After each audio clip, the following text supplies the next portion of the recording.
السلام علیکم ورحمۃ اللہ تعالی وبرکاتہ۔ الرحمن امداد ویلفیئر سوسائٹی کی جانب سے ایک اہم پیغام سامعین تک پہنچایا جا رہا ہے۔ محترم سامعین،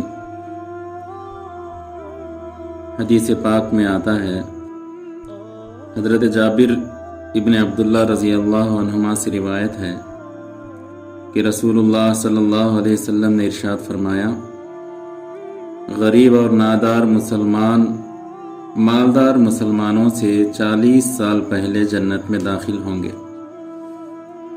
ایک اور حدیث میں جس کے راوی حضرت ابو ہریرہ رضی اللہ تعالی عنہ ہیں، فرماتے ہیں کہ رسول اللہ صلی اللہ علیہ وسلم نے ارشاد فرمایا، غریب غربا مالداروں سے آدھے دن پہلے جنت میں داخل ہوں گے، اور اس آدھے دن کی مقدار 500 برس کی ہوگی۔ محترم سامعین، ان دونوں احادیث کے اندر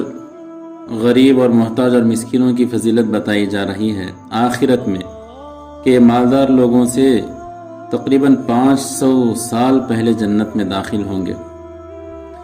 تو اس کے ضمن میں ایک دو باتیں آپ کی خدمات میں عرض کی جاتی ہیں کہ ان غریب اور غربا محتاجوں مسکینوں کی امداد اگر دنیا میں کوئی مالدار کرتا ہے، ان کے اوپر اپنے مال کو، اپنے روپیوں کو، اپنی دولت کو، چاہے وہ لباس کی شکل میں ہو، چاہے وہ روپے پیسے کی شکل میں ہو، چاہے کوئی اور زیور کی شکل میں ہو، خرچ کرتا ہے، تو امید کی جا سکتی ہے ایسے مالداروں کے حق میں کہ اللہ تعالیٰ اگر فضل فرما دیں تو ان غربا کے ساتھ ان مالداروں کو بھی اللہ تعالیٰ جنت میں داخل فرمائیں گے انشاءاللہ۔ اس لیے دنیا میں اللہ تعالیٰ نے جن کو مال عطا فرمایا ہے اپنے فضل سے، ان کو چاہیے کہ اپنی ضرورتوں کے بقدر اپنے مال کو استعمال کر کے ان غریب اور غربا مسکینوں کے حق میں بھی خرچ کرنے کا خیال کریں۔ سب سے پہلے اپنے رشتہ داروں میں، پھر اس کے بعد اپنے پڑوس میں، پھر دوست و احباب میں، پھر اس کے بعد شہر کے عمومی لوگوں میں تلاش کریں کون محتاج ہے۔ تو اس سلسلے میں شہر کڑپا میں ایک سوسائٹی ہے جو بہت ہی مشہور ہے، کسی قسم کے تعارف کرنے کی ضرورت نہیں ہے، پہچان کرانے کی ضرورت نہیں ہے، سارے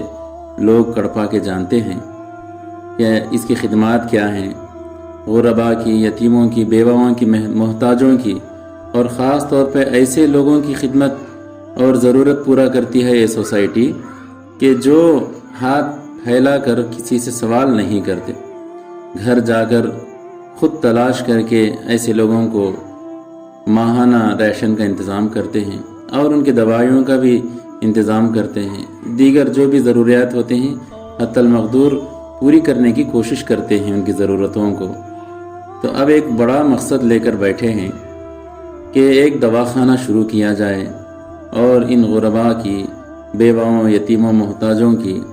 جو کہ آج بہت سخت مہنگائی کے دور میں پریشان حال ہیں،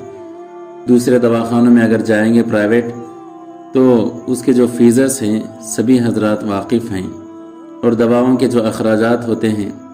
اور دیگر جو بھی جانے آنے کے جو اخراجات ہوتے ہیں شاید ان کو ادا کرنے کی بالکل بھی سہولت نہیں ہو پاتی، تو بہت پریشانی کا عالم ہے۔ ایسی صورت میں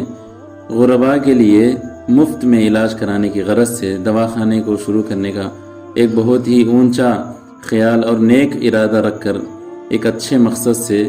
ایک جگہ کا انتظام ہوا ہے۔ اس کی ادائیگی کے لیے تقریباً 60 لاکھ کے ایک مکان کا جگہ کا انتظام ہوا ہے، اس میں سے تقریباً 20 لاکھ روپے کی ادائیگی ہوئی ہے الحمدللہ، نیک لوگوں کی مدد سے، تعاون سے، ان کی نصرت سے، اللہ کے فضل سے، اور تقریباً بقیہ رقم 40 لاکھ ابھی باقی ہے، تقریباً 2.5-3 مہینے کا وقت ہے اس کے لیے ادائیگی کے لیے۔ اس لیے ان غربا کی خدمت کے لیے یہ جو سوسائٹی ایک نیک ارادہ رکھی ہے، اس کی امداد کے لیے، تعاون کے لیے، نصرت کے لیے سرمایہ دار حضرات سے، اہل خیر حضرات سے، جن کو اللہ تعالیٰ نے اپنے فضل سے مال دولت دے رکھا ہے، ایک نیک نیتی کے طور پر اپنے مرحومین کے ایصال ثواب کے طور پر آگے بڑھیں اور تائید کریں، سپورٹ کریں اور مدد کریں، اور اپنے حق میں، اپنے آل اولاد کے حق میں اور گزرے ہوئے لوگوں کے حق میں، مرحومین کے حق میں ایک ثواب جاریہ کا ایک ذریعہ بنا لیں، تاکہ یہ جو حدیث میں غربا کی جو فضیلت بتائی گئی ہے، ان کے ساتھ ساتھ جن مالداروں کا مال ان کے اوپر استعمال ہوا ہے، خرچ ہوا ہے، شاید اس نیکی کو اللہ تعالیٰ قبول کر کے ان مالداروں کو بھی ان غرباؤں کے ساتھ اللہ تعالیٰ جنت میں 500 سال پہلے داخل فرمائیں گے انشاءاللہ، اللہ کی ذات سے امید ہے۔ ایک اور حدیث میں ہے کہ رسول اللہ صلی اللہ علیہ وسلم نے ارشاد فرمایا کہ جب اللہ تعالیٰ کسی بدنے سے محبت فرماتے ہیں تو اس کو دنیا سے اس طرح بچاتے ہیں جس طرح تم میں سے کوئی شخص اپنے مریض کو، بیمار آدمی کو پانی سے بچاتا ہے۔ یعنی اگر کسی کو ڈاکٹر یہ کہہ دے پانی کا استعمال کرنا بہت ہی مضر ہے، نقصان دینے والا ہے، جان بھی جا سکتی ہے یا پھر بیماری بڑھ سکتی ہے، تو اس کے لیے کتنی احتیاط کی جاتی ہے، پانی کا استعمال نہیں کرایا جاتا اس مریض کو، بیمار آدمی کو۔ تو ایسے ہی اللہ تعالیٰ اگر کسی سے محبت فرماتے ہیں کہ وہ نیک آدمی ہے، یتیموں کی، بیواؤں کی، محتاجوں کی، غریبوں کی، مسکینوں کی وہ امداد کرتا ہے، تو اللہ تعالیٰ بھی اسے پسند فرماتے ہیں، تو اس کو بھی مصیبتوں سے، بیماریوں سے، پریشانیوں سے، مشکلوں سے اس کی بھی حفاظت فرماتے ہیں، اس کے آل اولاد کی بھی حفاظت فرماتے ہیں اللہ تعالیٰ محبت فرماتے ہیں ایسے بندوں سے۔ بے شمار احادیث ہے اس کی فضیلت میں، تفصیل کا کوئی موقع نہیں ہے، انہی چند باتوں پر اکتفا کرتے ہوئے آخر میں پھر گزارش کی جاتی ہے کہ 2.5-3 مہینے کے اندر اس رقم کو ادا کرنا ہے۔ آپ سامعین سے خصوصاً مؤدبانہ گزارش ہے کہ دل کھول کر تعاون کریں، آگے بڑھیں اور ان غریب لوگوں کی، مسکینوں کی خدمت کے لیے آگے بڑھیں۔ اللہ جزائے خیر عطا فرمائے، آپ کے مال میں، منال میں، آل اولاد میں برکت عطا فرمائے، ترقی عطا فرمائے، آمین۔ وآخر دعوانا ان الحمد للہ رب العالمین۔ السلام علیکم ورحمۃ اللہ وبرکاتہ۔